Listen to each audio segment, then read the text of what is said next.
while before tossing handfuls of chocolate sprinkles onto a tray full of cocoa mugs. "We can barely keep up around here," she said, sending the tray floating across the room to a large group of customers who had pushed 2 tables together near the fireplace. "I'm surprised you made it into town at all," Holly said. "Oh, well, I have a dress fitting with Aunt Viv," I explained. Both fairies paused their work and swooned. "Oh, yes, the Yule Ball," Ivy sighed.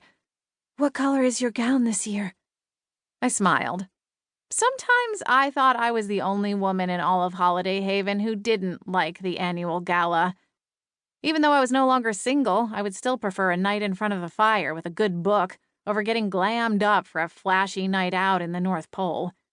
"I'm not sure yet," I told the fairies. "I just told Aunt Viv I needed a dress." Holly and Ivy turned toward each other, their eyes wide. When they glanced back at me, they wore identical expressions of skepticism. "But Lumi," Ivy started, "it's a big night for you. I'm sure the paparazzi will be there to capture the whole thing." "Oh, no," Holly interrupted. "Prince Corbin will shoo them away. Surely he won't allow them to intrude on such a special moment." I frowned. Right. Corbin was no more thrilled about the Yule Ball than I was.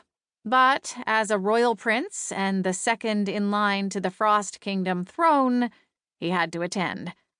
Not to mention Jack would be there, and someone needed to keep him from getting into trouble.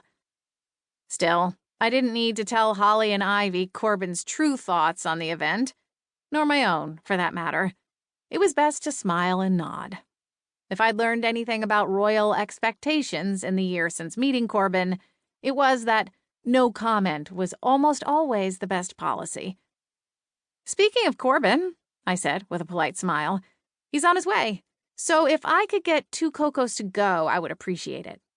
Holly and Ivy snapped back into action, their starry-eyed looks morphing back into focused concentration.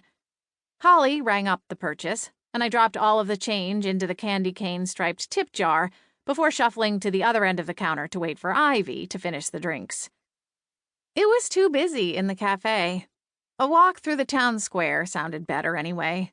Colder, to be sure, but I hadn't yet had time to visit the outdoor Christmas market, and I had about an hour before Aunt Vivian expected me at her dress shop, Silver and Gold Garments. I pulled off my gloves and retrieved my phone from the pocket of my thick winter coat, intending to text Corbin an update and get his ETA, when something caught the corner of my eye. A stack of magazines was piled off to one side of the bar, and the glossy cover of the one on top had a photo of Corbin's profile, walking down the sidewalk in front of a jewelry store window I didn't recognize. The headline at the top of the photo read, "A Royal Rift? Tired of waiting on permanent bachelor Jack Frost, Prince Corbin looks set to buck royal tradition and take a winter bride. Is Lumi Northrop in for a Yule Ball to remember? Details about the pending proposal inside." My breath caught in the back of my throat, and I looked up at the 2 fairies blitzing back and forth on the other side of the counter. So that's what they meant by it being a special night. They thought Corbin planned to propose at the Yule Ball. Oh, of all the ridiculous things, I muttered as I grabbed the magazine. I shoved it to the bottom of the stack.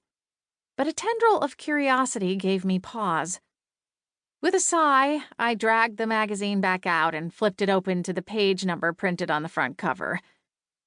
There were a series of photos showing Corbin entering the jewelry store, with the final one capturing him mid-stride as he left, a small gift bag in hand. My stomach flip-flopped, and I turned the page, only to find an advertisement for some kind of anti-wrinkle potion. With a scoff, I tossed the magazine back to the stack. So he went to a jewelry store, a few weeks before Christmas. That didn't mean anything. Did it?